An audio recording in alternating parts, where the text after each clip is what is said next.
Welcome to Loleventvods. Watch the full game of today's LTA 2025 matchup. So everyone else can hear you. Okay, we're solving the issues. There we go. But we're hopping into draft here, so while we're making sure that Jen's audio is going through, I'll catch everybody up on what we see so far. C9 on the blue side, 100 Thieves on the red, and it's going to be Yone banned away with that Jace, and then the Rumble on the other side. Notably, no Vi ban yet. We'll have to see what Cloud9 does, but I think more realistically, it's back to power picks in these situations, or it's about teams trying to experiment a little bit for what they're going to need come Fearless, because this is the positioning phase. I think a lot of it is just getting refamiliarized with the stage. Personally, I don't think these teams should really be over-prioritizing picking their one tricks right away. I think actually they should be trying to build some confidence with champion depth on stage. Well, I mean, I think it's going to be really interesting to see what the different priorities are for these teams, because at the end of the day, when you know there is no lane swaps, obviously, people talk a lot about what that means for top lane, but it can also mean a tremendous amount for the bot lane 2v2 if you can get these really aggressive bot lanes. Gwen, though, ridiculously strong in this patch. Yes, it has gotten some nerfs, but it's still so powerful because the early game is no longer weak, and it still kind of scales to infinity. The buff on the early uses of the ult slow is actually so powerful for chase down. It's really difficult to deal with this champion, and it's tough to bully in lane. And I also think it's a true flex for Cloud9, which makes it even more of a powerful first pick. It's something Blabber's played in the past on stage, and also something he's been spamming a lot in solo queue. Answer is going to be Varus here, so range into that. Gwen notably can make herself immune to a lot of that, depending on the scenario. True. I just want to point that out. Yeah. And River Vi might not give you the chance here, Jat. It is being hovered right now. It makes sense that River would lock in the Vi. He is the master of creative gank pathing, so Jarvan and Vi both very good at that, and I think not a controversial statement to say that Vi is the most popular jungler on the patch. Yeah, it's definitely really popular in pro play. Vi obviously opens up for pairings like Ambessa and Ahri. Those are the two of the most popular ones, the guaranteed setups for the follow-up with the ultimate. And when you see Vi coming through, you know the potential of dive, so considering a safe AD carry like Ezreal does make a lot of sense here for Sven. And also we know about Quid's playstyle, likes to play aggressive mid laners. I love seeing Quid on things like that Ahri, so I love that it already sets them up for that. Let's see what C9's answer is going to be. Now they want to play with some of their own range, as Ezreal's locked in. For sure, and I also think with this this no lane swap world we're living in, it is a lot more dangerous to blind pick melee support, so I think we'll see a lot more support counter picks. Makes you a little bit hesitant to lock in something with Ezreal right now, and if that Rise hover is to be locked in, it would be at least one of the solo lanes. It could be both solo lanes, but nice blind pick there of Rise. Yeah, I mean, they need AD in regardless, right? So, somewhere on the top side of the map, they are going to either need an AD jungler or they're going to need, an AD top laner, potentially. So, I am kind of expecting 100 Thieves to take their pick here and then just target some of these AD junglers. I think that is the most likely option, to just try to limit that and try to force C9 to be a little bit AP heavy on that top side. And right now the hover is the Azir. It's locked in, so it's not going to be this aggressive big combo with that Vi. It's instead going to be the Azir. I think things like Xin Zhao and Fury's already banned out, potentially like Viego or a Pantheon ban could make a lot of sense from this position, because I am still kind of assuming that it will be Thanatos playing it, even though it is potentially a flex. I think if they flexed it to jungle, Thanatos still has his bread and butter with Renekton and Gnar, would be okay. They'd be a little bit low range and low on CC if they go that way, but at least they'd be on powerful champions. And it makes sense for banning the jungle. Yeah, it could come down to support big then, because they're going to want some way to engage fights. They don't really have that right now. Yeah, and I mean, that can come from support, obviously, but when you are playing Rise, you have this point-and-click CC. You want to have some sort of powerful jungle pairing that can really work well with you to try to capitalize on that. Also going to be interested to see what that final ban is. I am expecting it to just be like a Viego or a Pantheon ban, given what we have seen, and it is just going to be targeting some of these difficult matchups for the Gwen on the top side, banning out the Jax, and could even look towards a double ban on top side. It's tough though, because I don't think you can fully ban out all of the jungle options. You already mentioned the Pantheon. J4 is up there too. They only have one ban left to lock in here. So I think either way, C9, they could get a very powerful AD jungle, and it's Kindred actually that's banned. Yeah, still banning out the big AD champions. Sejuani could also be a tank pick. There's, again, lots of flexibility for what C9 has left here. And the 4 pick is going to be pretty interesting, because it's going to be something that they have to commit to as that Gwen flex is being held. So most likely they have to blind pick support here. But it's tricky, though, because giving support counter pick to Sven Vulcan can still be very powerful. Yeah, the Kindred ban is interesting because no one is playing that, globally, but obviously it is a Blabber pocket pick. That is something that he has had a lot of success with over the years here. So as you say, do you answer top right now and kind of commit to that, or do you commit to getting support counter pick? I think they're going to assume that it is Gwen top and probably go top here on 4, and then try to guarantee a winning bot lane on 5. Ooh, don't think we're getting it. Don't get baited. Yeah, so this is Sniper's We'll see, favorite champion, and let's go! And we get Sniper Rivet. Oh, I wonder how spicy we're going to get, because we're seeing a lot of combat sums these days in solo queue and Ignite TP and things like that. So it could get really, really spicy if they want to kind of go at it up on that top side. Also, if Gwen is playing Ignite TP, which is pretty common, you can be pretty vulnerable to some of these ganks. Not having that additional movement obviously was detrimental to Impact earlier, as he got ganked a number of times. That is so awesome that he's willing to throw down. But this is also the situation where you would want to flex something. If he's, quote, blind picking Riven top, Thanatos should have something to counter it. But if you're playing Riven versus Gwen, I love it with a champion like Gwen that Thanatos has picked more recently. Ooh. Lee Sin jungle, Gwen top. And that is a high execution team comp there for C9. Yeah, this is pretty spicy. I mean, they do have really good engage. Alistar to be able to set it up. Lee Sin can kind of act as that secondary engage. They can play through side lanes really, really well. I like the 1-3-1 a ton for what Cloud9 has. Renata, though, as that final pick, so good at these hard engage style of comps. And just your point, Jet, when you have that counter pick and support, it's the Renata to punish the Alistar. It's going to be very difficult to play early on for C9. Yeah, it's really hard. As Alistar, Ezreal in this lane, you're going to be getting pushed in. Alistar can't really go aggressive without committing something like a flash, because if you're just going for headbutt pulverize, we're expecting Ayla to get handshake on every one of those to deny that, and then you're going to take so much damage on the way out. But I do think Cloud9 definitely has a lot of power through side lanes with Ryze and Gwen. You can move around the map. You can really attack 100 Thieves in transition. And one of the things I was most impressed with C9 last split was their ability to team fight and group as 5. This is a very strong comp for that, as well as playing to the side lanes, because you have that big Alistar engage. You have that Lee Sin to be able to look for fish picks. And I don't think that Ryze is a bad team fighter. If you're in a traditional front to back, you can still just throw out your abilities at the enemy front line. I mean, Ryze is definitely not a bad team fighter, but it does take a lot of time, right? This is a very heavily scaling pick. You are really low on range, so you have to be positioned well. You have to be able to put pressure on champions like the Varus and the Azir, because if you're just kind of slowly walking in, you're going to get poked down, and it's going to be difficult. But once Ryze gets a couple items, gets the tier stack, gets the Roa stack, you do become an absolute beast in these team fights. We're also definitely seeing a lot more Catalyst and Roa champions here, as we saw from Quad. Yeah, I mean, Roa definitely a lot stronger. Double Ruby Crystal in the Catalyst makes it a lot better for the early lane, a lot better to buy those components. You're getting more mana back as well from the damage that you are taking, so those buffs definitely quite nice. And I think we're going to be seeing a lot more Ryze as a result. But here we go, everybody. The rematch from last split, the seeding match between 100 Thieves and C9. One of the finalists versus one of the favorites. And we're in for opening week. And already, my eyes immediately jump to top lane to see what summoner spells they end up taking. Thanatos picks Exhaust Flash on Gwen and Ignite Flash for Sniper. I actually think this really does make a lot of sense. When we're seeing on this patch, there's such spicy top lanes. People are going double combat sums. It has such an advantage. And when you are playing against Riven, it's actually way more beneficial taking the exhaust in a matchup like this, because you're higher consistent damage. And Riven is so dependent upon that upfront burst. If you're able to actually time that exhaust well during the ultimate, especially during that R2 when he's throwing out that wind slash, you are going to cut so much of that damage down. And also for C9, Blabber now getting spotted on his Raptors. Normally he is one of the CEOs of Full Clear. He's really big about getting level 4 before doing something. But when you have no TP top laners, there is the chance of an earlier gank. Getting that quick bit of information for 100 Thieves' side, seeing Blabber here on Raptors would be pretty big. I mean, it's really interesting, right? Because River's starting top side. He's going to clear down towards bot.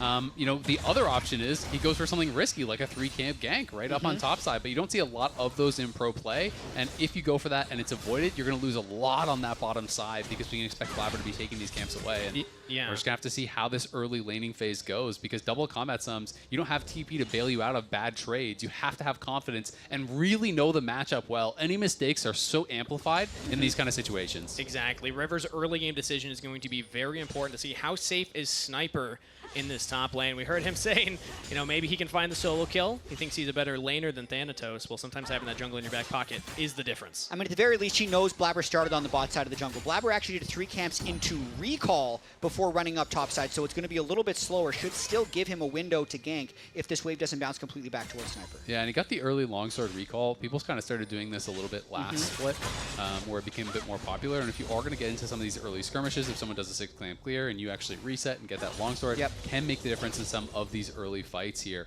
Sniper with the early push, but Thanatos did a good job of kind of holding the range minions out of that tower range. So it's kind of stalled in this neutral place, but Sniper knows it's going to push back towards him.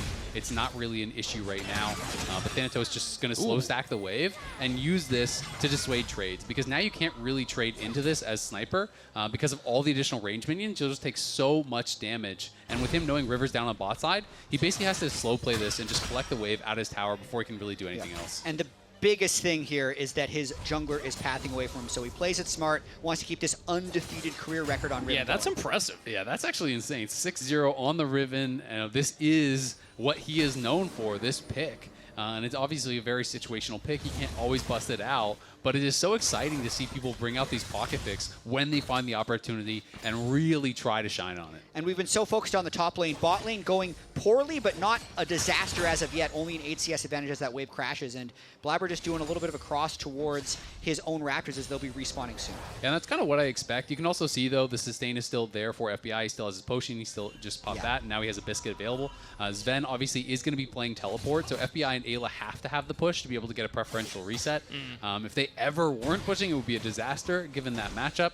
It's also an exhaust on Alistar, so they are playing double exhaust here, which is going to make it very tough for the Riven to ever really have one of those pop-off moments in a team fight. Also TP on Ezreal if he gets too poked out in lane. So they're definitely in it for the full defense moment, and a quick swap out of those tough lanes, actually, now that the lane swap detection is deteriorated on the top turret. Yeah, 4.5 minutes. We've seen this happen before, so now we have the delayed swap. Was Ven top lane, Vulcan answering as well.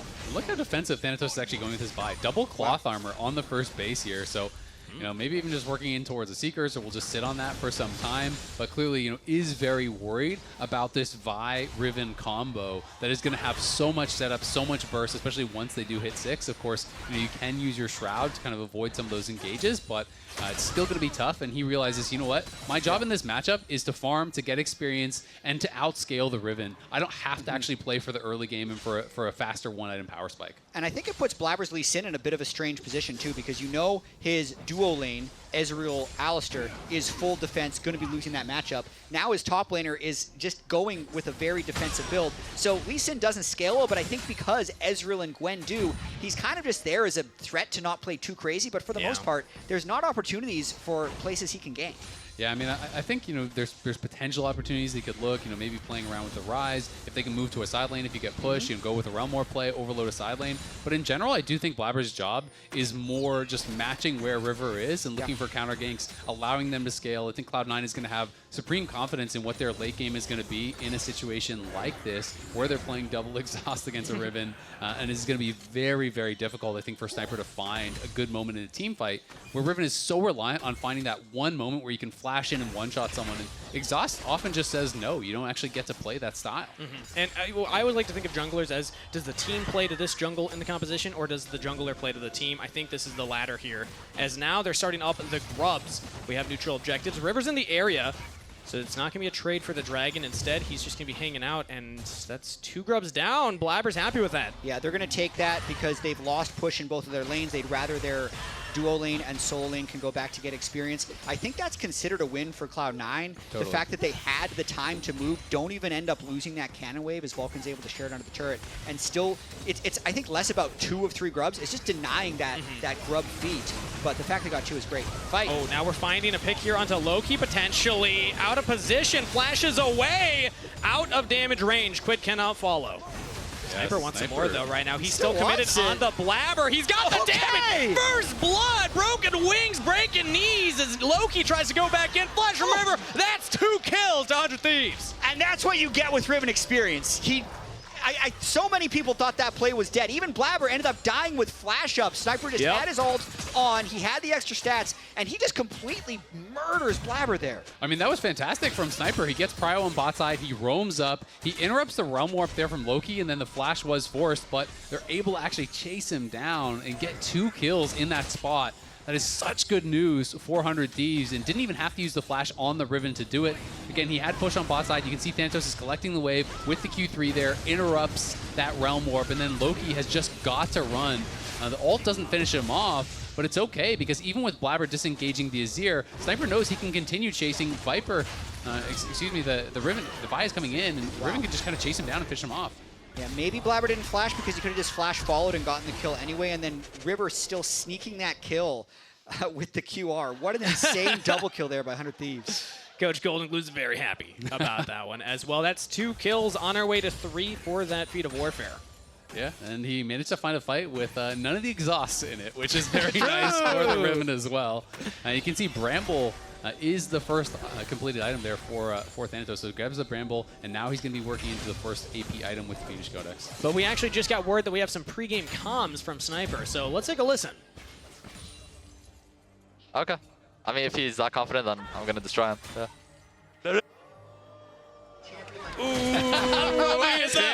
The slow-mo, I'm going to destroy him.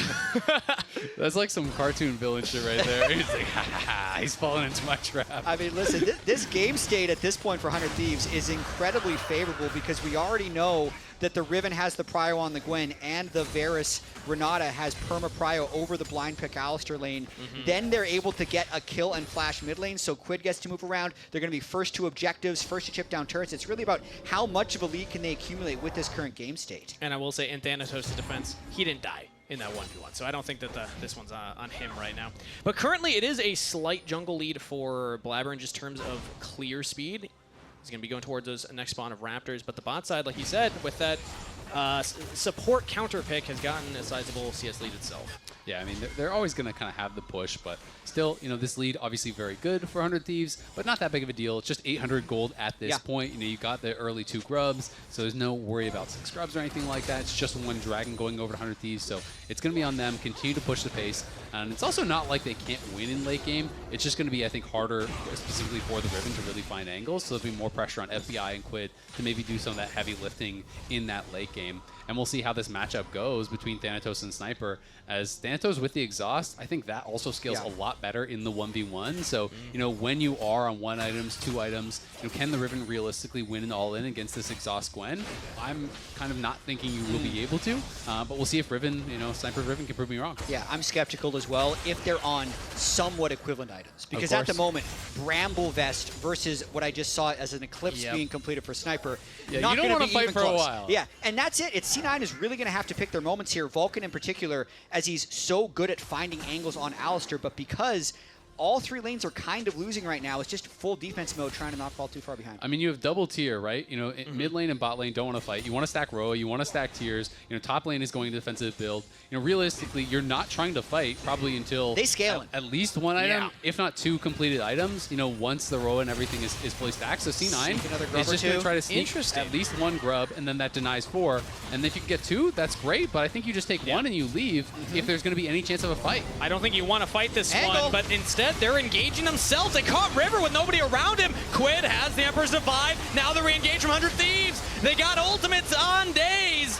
Vulcan's going to stay alive for quite a while here. Does not give the reset for River for the bailout. And now we're re-engaging onto FBI, who got caught away from his front line. Sven punishes him for it. And C9 win the fight. Yeah, C9 aren't able to take the fight. It's pretty close. We'll see if they can find Ayla. He's flashing. One more auto. Oh, the shield and a sidestep. Ayla's out of there. He hits him with this Venom mode as well, the question mark frog there. Close fight. Cloud9 going to be pretty happy with how things did work out. They did get 1 grub, 2 grubs still remaining, so we'll see who actually gets back to that. Meanwhile, there was an all-in that happened between Thanatos and Sniper. Both the flash and exhaust was used, and the flash and ignite on the other side traded, and it was kind of just a disengaged fight there. As you know, as soon as that exhaust goes down, I think Sniper kind of had to pull back and realize he had to wait that out. And we can watch this fight one more time. This is just River. Yes, 100 Thieves are stronger in this point, but he's so sectioned off from the team that Vulcan just takes his opportunity to go in and get that massive chunk on him. But the bailout really complicates things. And that's really about Cloud9 trying to find the right window. It looked like it was just going to be a 1-for-1, but then FBI also ends up getting caught as the cooldowns come back for Vulcan, and at that point, they can just fully chase down the rest of 100 Thieves. And from what was kind of a losing map state, because they just found the right angle where they had the numbers advantage, they might get more here too. Ayla in the flash. Back to live. Ayla's going to go down. Looked like he was just trying to get vision down in the river. And they even give it to Sven. Sven tagged him with the True Shot Barrage there from back at his tier 1 tower mid, so he even gets that kill. So Sven now accelerated. And yeah, 100 Thieves were in the better spot. You know, C9 didn't have the item completions. We're going for scaling, but it's about positioning as well, right? Yes. And I think 100 Thieves were just too overconfident in that spot. C9 laid a trap, and they didn't have to commit to the fight, but Vulcan saw the opportunity, and they were able to take advantage of it. And that's credit to how adaptable the C9 roster is. Okay, Sniper's actually fine right now. The fact that we all saw that they were backing up, but Vulcan sees the opportunity, and then they change their decision in the moment. Not a lot of teams have that quick decision-making, and I'm just impressed with how quickly C9 as a team commit to plays like that. And just taking stock of the current game state, they have escaped, I think, some of the most difficult parts of this game. They were able to survive the early laning phase. They only lost 1 plate bot before swapping and then lost 1 plate top, and they have 5 of the 6 grubs. Plus, Vulcan is unlocked on the map now. They've got a few picks. Sniper no flash. has no backup around him. Can they lock down the Riven? Very slippery champion, but I don't think he's going anywhere. Pick in the side lane. Blabber with the kill. I'm pretty surprised Blabber actually took that kill. I feel like you definitely want to give it to Thanatos when it's, you know, this really spicy top lane, but 100 Thieves trying to get something back in mid. They'll at least be able to take 2 plates here, but Loki is closing in. Thanatos likely to be able to farm at least 1 plate down on bot side too. Remember, no TP to be able to answer, so it does mean unless Quid is heading down there, you're giving over even more gold. So the plates are going to be equalized. They're +1 kill, and they're first on the Dragon. Ooh, making a play into the mid lane instead. Sven, chain CC, well executed Thieves. Nice pick. I think Sven was trying to get a little bit of information to make sure that Blabber wasn't getting collapsed on, They want first tower. Drake. And they That's can get the first tower from this. I'm pretty sure that's feats of strength right there, because they got the first 3 kills first, plus the turret. All right, not too bad for the Thieves. Yeah, nice play by them, getting something back. They find a force here. The Q flash doesn't connect from River, but he's able to follow with the ultimate. And Sven didn't have flash from that previous fight. He used it actually chasing down Ayla, so they track the summoners. They're able to get the punish. The shutdown goes to FBI. So 100 Thieves, you know, battling back here. And have opened up, you know, 1.4K gold lead. Has slowly extended over the last, you know, 8 minutes or so. I mean, I'm thinking we're in for a very bloody game. It was looking for a moment there like Cloud9 had survived and they were taking that Drake, but we know 100 Thieves is just so good at finding fights and finding plays, as we see when they picked off Sven and took the mid turret. So look for them to continue to try and make big plays like that with River and Ayla probably trying to go for them. And I'm so excited now to see how Sniper is going to be able to pilot this Riven throughout the rest of the game. Obviously, you know, he is a Riven player. You know, he might be able to find those moments. Thumbs up. Hex Flash comes out there. Was that the real Flash and he was trying to Hex Flash? Did the Hex Flash just expire and he real Flash? I think it might have I think that's been what happened. I think he was trying to Hex Flash from the brush and the cooldown came up and he flashed out of the brush. Hey, we've all been there, Vulcan. If that is what happened, I've done it too. Maybe we can get a replay and check that, but that's what it actually kind of looked like to me. But anyway, Thanatos is in a really good spot right now. He has actually finished his 1 item. Obviously, Eclipse is really cheap items. You get that fast power spike, but now you're on Bramble. You have the full 1 item. So here is where it's going to get a lot harder, I think, for Sniper to fight for Prio. And you can see down in bot lane, Sniper obviously knows his team is topside. He's having to play defensive. He's having to sit back a little bit more. But they do still have this really good line of vision throughout that river to at least cover Sniper. And if you're not seeing anyone on the map, just allow Quid to take the tower topside. Allow that Azir to continue scaling. We haven't talked a lot about him, but Quid is in a great spot. And this guy has been looking like he is in MVP form once again this year.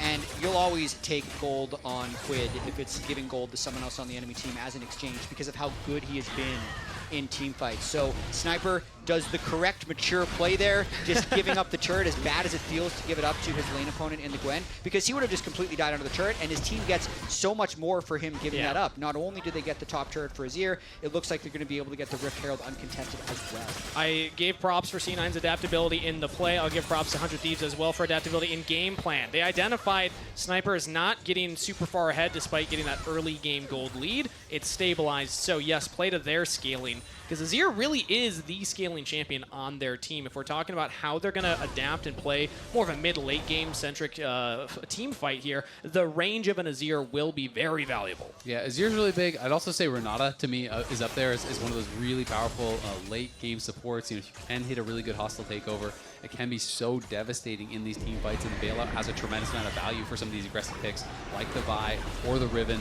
We can see another tower going to be going down here. But again, Cloud9 just looking to trade. And as long as they're not trading way down, they're still feeling pretty good. Cole about to cash out here. One more CS for Sven. You can see the tier is almost fully stacked in mid and bot. And 5 stacks on the Roa as well. So Cloud9 scaling it up. And we'll see if he can actually Tokyo drift this the whole way. But mid lane tower is already gone. So. Yeah, he's done. He's done. That was still nice turning, though. Look Yeah, at him smash into the first wall. Some drift right there. I don't think, by the way, this is a side tangent, I've never pulled it off. I don't know how to do it. The Herald, I avoid it whenever I have to click on that thing. I don't think I've ever gone the correct direction. I know they made it easier. So you need to make sure you're clicking the direction you want to go. Otherwise, sometimes you could stop and start in literally the opposite direction that you want. Every time? Yeah, so you got to kind of spam the direction you want to go. Okay, all right. You'll have to coach me on that later. But either way, that was some good driving right there. Right now, it's still a pretty dead even game, all things considered. So we're going to be looking at the timers here. It's about a minute for the Dragon, and we will not have the Otacon spawning exactly with it. So that could be where action happens next here. This is where the teams need to start thinking, how do we reset? How do we get our vision priority if we want to go for that drag? Yeah, and we've had a small period of low activity as well. You can see all flashes up except for Vulcans because he wasted it and saw his Hex Flash. But pretty much any combat summoner these teams need is going to be ready to go with that 45 seconds on the Drake timer. Both bot lane turrets down as well, so pretty easy access around the Drake pit. And I hope, knowing it's a 100 Thieves game, that we're going to see some action in that area. And right now, they have actually a later reset. FBI is backing at this point. Dragon spawning in 30 seconds. So that means they're going to have to kind of retake the river priority, because for this instance in time, C9 do have the ability to get in there and try and drop their wards down. And I mean, it's an interesting point you mentioned, Jeff, because 100 Thieves was the bloodiest team in the world in Split 1, right? And this has been a very kind of slow, controlled, methodical game. You know, some of that is obviously them playing a bit more reserved, but also Cloud9 is trying to play very risk-averse and not necessarily taking fights. But it's definitely not looked like 100 Thieves game until maybe now. Okay. That's actually kicked down from Blabber. Quit flashing in. Gets flash out from C9's jungler. But now they're onto the mid laner. River picks up the kill. 100 Thieves find their pick. And that's the second play where 100 Thieves just keeps going. It looks like the first engage isn't going to give them a kill, but then they just keep going. That play wasn't even started to Loki, but because Loki was around as they all dove in for Blabber, they just took the guy that was next. Yeah, I mean, I have to give so much credit there to Quid, because River Q flashes in, then ults, and just gets disengaged by the ulti. If that was the end of the play, that's super beneficial for Cloud9 because you're trading, ult for ult and your up one flash. But then Quid flies in, gets the flash off Blabber. They turn on Loki, they get his flash, and they get the kill. So it becomes that plus the dragon there for 100 Thieves. The gold lead not really building, but at least they are slowly working towards potential soul win condition. And this is how tight this matchup is. That's basically the inverse of what happened around the Grubs, where Vulcan finds the angle to go in for the big play. This time, River and Quid find the angle to go in for the big play. It nets them the Dragon. Now they have 2 in their pocket. Yes, they were not getting those early Grubs, but Dragon stacking a very strong win condition, and it will be... Is that Infernal Soul? Yes, that is Infernal Soul. Yep, a lot of damage going to be thrown around. Big power spike for Azir as well, with the Nashers being completed. I still think it's going to be a very bloody game. As low as it's been through the first 20 minutes, knowing that this slight gold lead, I think, is a little bit canceled with Sniper maybe not being as strong as the Gwen and later game team fights on this teleportless Riven. But, I mean, I've generally been impressed with the way 100 Thieves has played this game, especially Sniper playing weak side this entire time. It's just a matter of how, what windows can Cloud9 actually find to come back in this game, and what is Vulcan able to do? And I think they're getting very close to some of those windows, right? You can see the tier items fully stacked here. Roa's about to tick over to that 10. And then once the Nashers is completed for Thanatos, those 2-item power spikes, I think, for C9 is where they're going to have a lot more confidence taking fights, and maybe we're going to see them flip a switch and get a little bit more aggressive. And we'll have to see how 100 Thieves can deal with that, but still, Quid is the one with the biggest gold lead on his team. That's where you would want that gold to be. He's on that early 2 items on this Azir. This guy just has been such a monster for the team. You know, whether he's playing early aggressive stuff, scaling stuff, he always seems to be able to find those plays and make things happen for the team. And yes, Quid is the most important for the win condition of 100 Thieves, but I also got to say pressure on Sniper here to not die in the side lane, but actually we'll get back to that. Loki getting caught out in his own jungle. The trap is sprung, and it might answer 1 for 1. Shut down for Blabber. C9 answer in kind, and they do get 1. Oh, Ayla tried to flash heal and get the bailout, but couldn't actually get in range there of River, so cost them a little bit extra, as those are 2 summoners down for him trying to get in range for that bailout. So yes, you know, going mid lane for jungle is a trade up, but with the loss of the summoners for 100 Thieves, I do think it's pretty even, if not favored for Cloud9. Oh, Sniper actually jumps back in. Vulcan's over the wall. Yeah, you don't want to extend that fight. And look at Quid, that's where they have to answer right now. It is going to be C9 moving to Otacon, though, trying to force the issue. River's dead here. There's no Hex Gates or anything to get him out on that map that fast, and Loki has teleport, so he can always join the play. Yeah. And it is 100 Thieves moving over, though. It looks like they still want to contest. It's directly on a ward, so Quid could teleport there, and River and Sniper Sniper's trying to make a big move. He's keeping top. Sniper's going to get in there, but it's too late. I mean, this Otacon is going to go down. Maybe they can win the fight after the fact. Loki teleports in. Quid gets a little damage. As now Ayla, hostile takeover onto everybody. We are going to get a fight. Sniper jumps in, buying time for River. Quid in the 1v1 against Loki, and he's winning it. Sniper finds so much space. There's the exhaust. That's 1 down. Thanatos jumps back in as FBI and Blabber are fighting on their own down there. Blabber almost outplays him. We got a fight on 2 fronts. FBI's all alone as he's going to get chased away. As now they re-engage. Ben trying to buffer the ultimate and will fall. Couple GAs popped as now Thanatos continues the dive, flashing in, shut down. It is a couple kills, but they also got 3 of the withdraws there, so they removed a lot of those GAs. We'll see if Gwen can get out. I mean, Sniper's going to find him. Hop over the wall. Yeah. I mean, wings from Sniper. He's going to try and follow. Gold is still positive for Cloud9 through all of this, so it ends up being worth it. Very high amounts of action. Sven doesn't have his withdrawal anymore, and he's actually already back on the map. So still a win for Cloud9, but this game just got really interesting. And an interesting fight as well. Once you get a replay, you'll see it splits into 2 different fronts, and FBI's never really there with the front line in front of him. Yeah, and part of the problem was Thanatos was chunked down so low from the damage he took from the Otacon, as well as a little bit of chip damage from Quid. And then, as you say, the fight really becomes split. Vulcan couldn't find a moment to go in here as he pops his ult early, gets hit by the ult. The Chains of Corruption's there from FBI locking him down. So Vulcan can't really find anything, and 100 Thieves on the top side are able to take out Loki very, very early. Yeah, Quid, I was watching the top side. Solo killed Loki, so to speak, even if it was just the withdraw. So Loki's having a difficult time getting involved in this game with the range and engage that 100 Thieves has. And River does a very nice job closing out on Sven's Ezreal, even though he timed his E quite well. It's a lot of gold for Thanatos there. 483 on that shutdown kill of Varus. Now 900 up over the lane opponent. And this is an important dragon fight. I mean, Cloud9 definitely want to stop the stack towards Soul. 100 Thieves already on 2 dragons here. This one's spawning. Both teams have a really strong point. And no stopwatch for Quid, so it's a little bit of dead gold in his inventory. He's not that much stronger than Loki at the moment, so Cloud9 definitely in a good position to start this Drake. And this is tough for 100 Thieves because they're the comp that doesn't scale quite as well. No exhaust ready as well for Cloud9, so Sniper might have an opportunity. Watch for the engage. We're going in straight on the Blabber. If we can pop him, that is Dragon, but instead it's answering back. Blabber gets the kill instead as Loki's still alive. Sniper trying to get on top of him, but he's got Vulcan playing goalie. As C9 now fighting their way out of the pit. Looking at Sniper, big damage. There's the bailout. They got to get a kill. They got it! Sniper lives!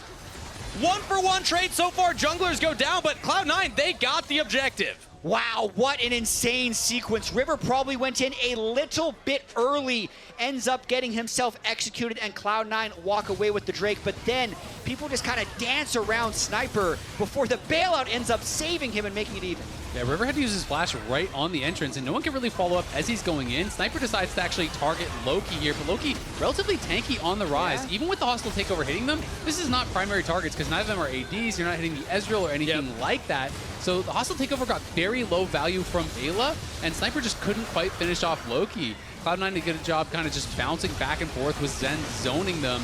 And as they force that bailout, they're able to lock down Blabber and get the kill to make sure Sniper stays up. Definitely some greed there by Blabber. Flash autoing for what he thought was going to be the killing blow. Ends up just giving the kill over. And look at this.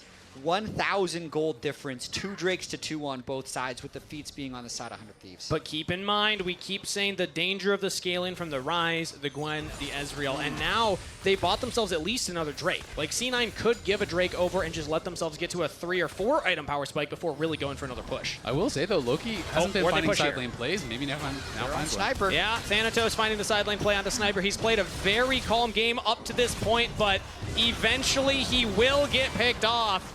The rest of the team's not able to save him. Yeah, that's really big. It's a 45-second respawn timer with no TP. We'll see what more Cloud9 can push for, but that's the kind of play Loki needs to look for. Yeah. He needs to get Realm Warps to the side lane, because in the straight-up 5v5, he's just getting outranged and he's getting poked down before he really has a lot of Look at value. River. River's behind him. He bounced in!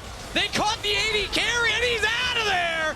100 Thieves with an insane pick right at the Baron, and now Quid absorbing the ultimate from the Lee Sin, and he finds his own engage. They're getting on the Blabber. They take him down. 100 Thieves are doing it 4v5. Are you kidding me? What a turn by 100 Thieves. You think with their Riven down, they would play passively, but that's exactly when they decide to go in. Man, River found such a sick angle there, and Quid also timed the Zhonya's to immune the Lee Sin ultimate there. And then as he comes out, he's able to flash on the other side, so Blabber just kind of kicks him away to safety. Both of the mid-jungle there playing insane from that spot.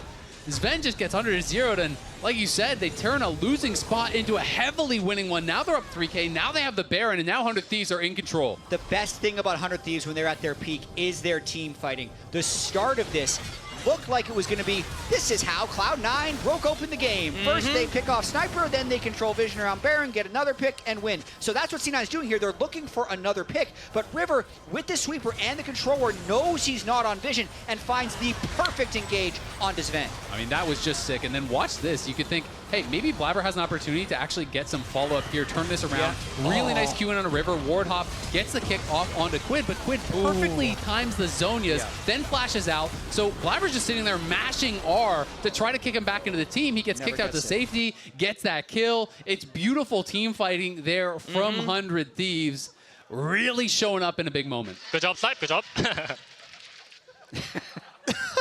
Sniper started Good job, off. Snipe. You Great put them in the engage from position. Sniper Riven there. Oh, yeah. Exactly. And look at this is kind of expectations versus reality. 400 Thieves, especially last year coming into the spring, average power ranking was 6th. You know, average power ranking was 5th, you know, in summer, and they were able to really outperform what people expected. You can see they finished 2nd in spring. They made Worlds in summer. This is a team that has been growing a lot faster than I think people expected.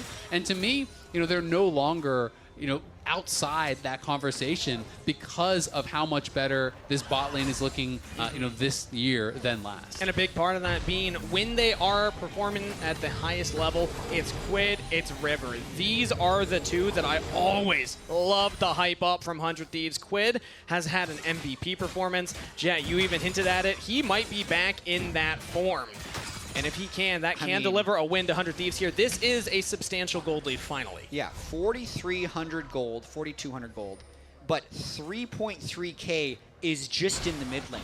Yeah. So Loki's really struggled to find plays on the rise here. He's no match for that Azir in team fights or in side lanes at this point. I mean, when Quid gets the death cap, it's going to be even more extreme. But at the moment, it is kind of Quid running these team fights. Yeah, he really is. And what I want to see more of from Loki is kind of overloading a side lane, right? You know, you push out mid, you move to a side, you threaten that side, get priority for your team there. If someone's overextending, like Sniper or Quid or whoever, then you try to make an odd number play. You try to play with Thanatos and Loki, or even, you know, Realm Warping and Vulcan as well, and trying to get picks. Those are the kind of plays where Ryze really succeeds in the later stages of the game. It can be very difficult versus a Varus and Azir to just walk straight at them. And I did think Cloud9 was going to be playing more heavily in that 1-3-1 style, but they haven't really been able to find very much in that kind of formation. And even when they picked off Sniper, it was the whole team collapsing onto him. It wasn't in a 1-3-1 style. But like I'd said before, they have time. Because they got that 4th Drake, they give this one for free. 100 Thieves pick it up and are now on Soul Point. But we see Thanatos picks up the Rabadon's Death Cap. We see that Loki is getting close to a 3rd item. So I think C9 are playing patient because they know the next one is going to be far more important. I mean, they've had to play the majority of this game off their back foot, starting with the laning phase, and now again, just kind of hoping that they can get the item power spikes. It's a 3-item Ezreal to a 4-item Varus. It's a nearly death cap Azir to a 2.5-item Loki Rise. So it's tricky. On to Loki, just big damage, big poke. I don't think they want to commit under the turret. But yeah, you can see, I mean, that wasn't even a fight, and Loki just doesn't have the range to deal with the Varus the Azir. I mean, that's even with Locket being used there, as well as the safeguard from Blabber. They're just getting that chunk. You know, if they can see the Cloud9 team walking at them, it's very difficult to actually close that gap. Of course, Ezreal can try to get some poke back himself, but it's going to be pretty difficult. And Ayla just uses the redemption, kind of resets the little bit of poke that Sven has been able to land here, and they just are just going to continue this push. And now over the wall, Thanatos jumping away from River and Sniper. The turret is the focus. We are sieging it down, and we get it. Blabber completely chunked out. About 2 quid pokes takes him to 1/3. But I'd be remiss if I didn't mention what everyone always says with late game Lee Sin. You always have kick. Just in case. You never know if he's going to get it. But with the way Quid is just styling on him with Zhonya's, and also with the fact that Ayla can bail out anyone he kicks in, you know, maybe he doesn't have the kick. I mean, it's tough. It's tough. But, you know, we've talked a lot about Quid. Obviously, I want to mention FBI as well because, to me, again, this was that massive change for them in Split 1 compared to last year. Really boosted them up into that contender territory because he has been so consistent. He really kind of does everything you would want from an AD carry. He leads the league as far as damage per minute, as far as damage per gold efficiency. He really does not die very much. He's positioning well. He's pumping out damage. He's laning well. He's kind of just been quietly the full package here. Yeah. He's not as flashy as maybe some of the other bot laners that we talk a lot about, like Yan and Masu, but he has been fantastic for the team. And it's so important, even in just creating that additional second threat, opens up more opportunity for Quid to get things done too. And he's going to be max items pretty soon. He's still sitting on that 4.5 items right there. Ooh, do we re-engage a C9 here? Vulcan looks for it. Hostile takeover will land onto just the cow. He pops the ultimate. Unbreakable will keep him very tanky, but not tanky enough. Exhaust onto Sniper. Vulcan still in trouble, and Quid fights the shuffle! C9 are fighting from a desperate spot here. Down 2 members. 100 Thieves bulldozing over them. Double kill to Sniper's Riven. Can he still live? Jumping away from Sven and Loki. They're going to waddle back to their base, but 100 Thieves are bringing it to C9. They are a force of nature in these team fights. They can just mow through Cloud9 front to back because they have the Renata if anyone tries to turn around. They're timing the stopwatch from Quid's Azir perfectly, and they might try and end on this push. I think this is it. It's only 2 members. Yes, they have some wave clear. It's Ezreal, it's Ryze. If they can hit the wave, that can do a lot of damage. River's low as well. They got the wave down pretty much right there, flashing forward, and under the turret, the stasis. 100 Thieves are going to have to try and survive this. They get 1. Loki's still alive. Sniper flashes in, gets the stun, still falls Loki with the shutdown, and 100 Thieves have to realize, nope, we got to cut our losses, get out of there. That got really risky. I mean, they're going to try to TP. TP. They want to chase. We'll see how much more they can get here. They saw the river was like 1 HP on the map, but Loki guesses wrong on which way he will exit. River very lucky to get out, and then Sniper saw an opportunity to try to end the game, couldn't find it. Is there an angle for Baron here? I think that's what they're trying to do. It's a really late reset from River, but they don't actually know when River reset. I think they're just going to flip it because they're in a bad spot, but look at 100 Thieves, they're just going to push down mid potentially. I mean, Ryze can kill it pretty fast, but they're hoping that they can stop Gwen and Alistair from approaching, so that way Varus could solo push them off Baron. It's a very tricky situation, and River is also approaching. It would be a smite fight if C9 tries to finish this. It's going to be a smite look fight. at Ryze's health. It can come down to 50-50. 1 Q one could Q, just man. kill Loki. There it is!